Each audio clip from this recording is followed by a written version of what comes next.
Hello and welcome again to another edition of Joe Schmoe USA. Topic of this edition is our troops and the war in Iraq. Can it be won? This is rather a bit of a serious issue, and of course it is with just about every American citizen. I do 110% support our troops that are fighting in Iraq and Afghanistan. And it's a real shame that they are over there having to do that because of the political bull crap that went on in Washington some almost 6 years ago.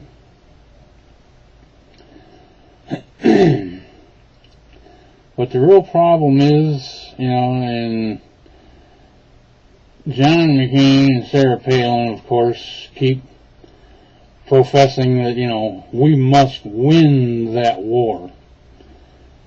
Well, unfortunately, it's a war that really can't be won.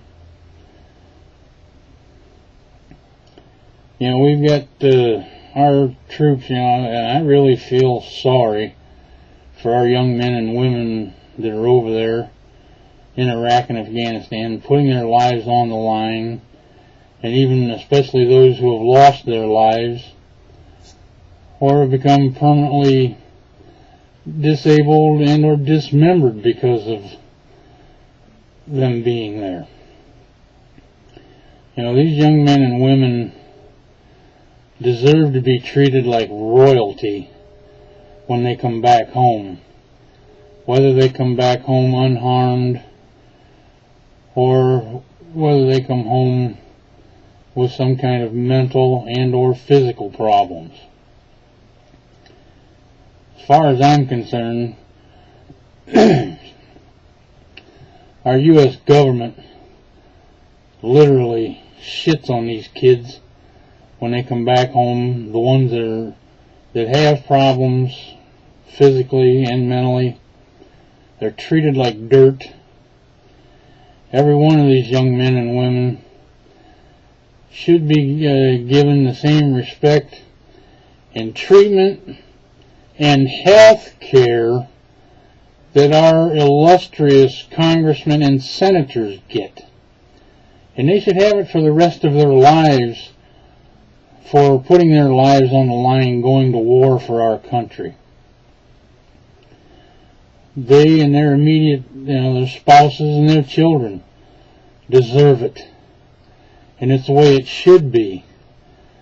Instead of making them fight and trying to scrimp and carry on to try to just get any type of health coverage whatsoever and to have their bills taken care of. This war that we're in over there, in my opinion, can't be won by conventional means. And the reason why is because of what is called rules of engagement. Many decades ago, leaders from all over the world got together, formed the UN, the United Nations, and a bunch of them leaders decided that, if war should ever break out between any of the countries that's in there, we should have rules of engagement to follow.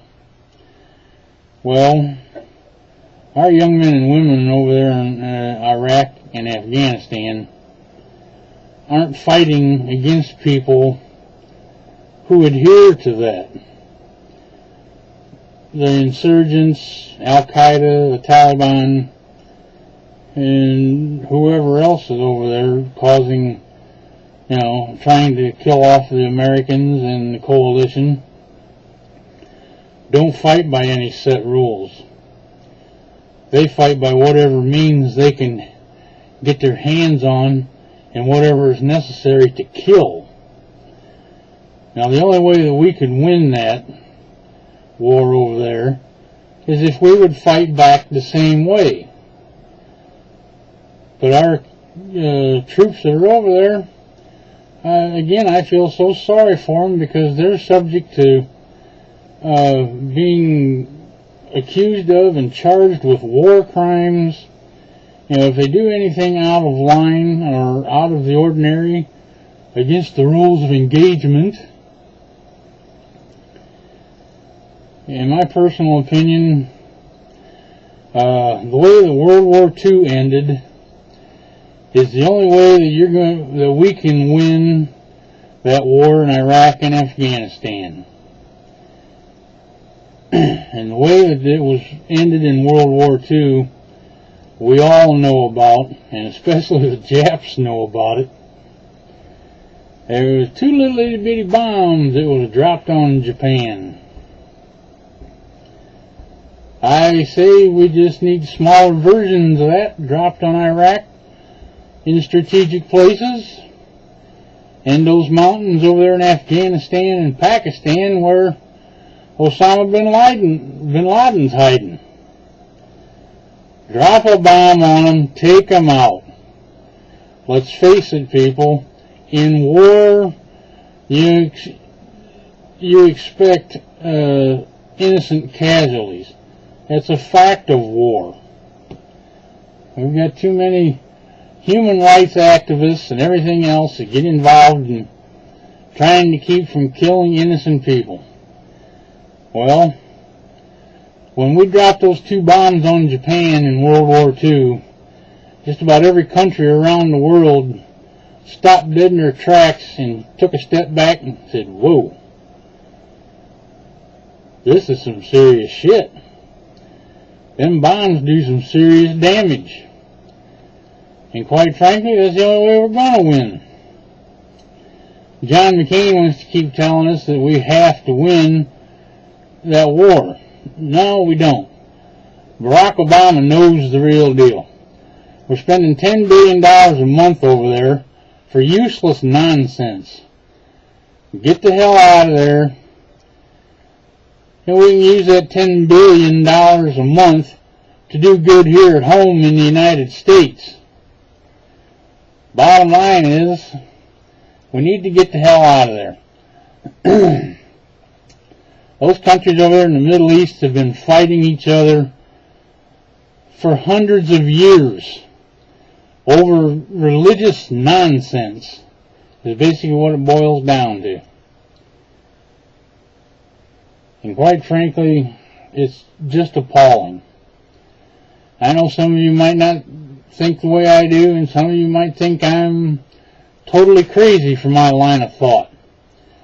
Well, we're in tough times right now, and we've got some really cold, hard facts that we need to face in this country.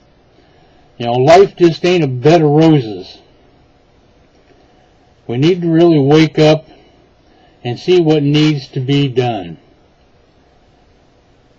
Thank you once again for tuning in to another edition of Joe Schmoe USA. Let's stand by our troops, bring them home safe, get out of that war, quit spending all that money, do the right thing, take care of people here in this country before we worry about little podunk and third world countries everywhere else around the world. We got to take care of ourselves first and foremost. That was instilled into each and every one of us ever since the United States has been in existence. Thank you and have a good day.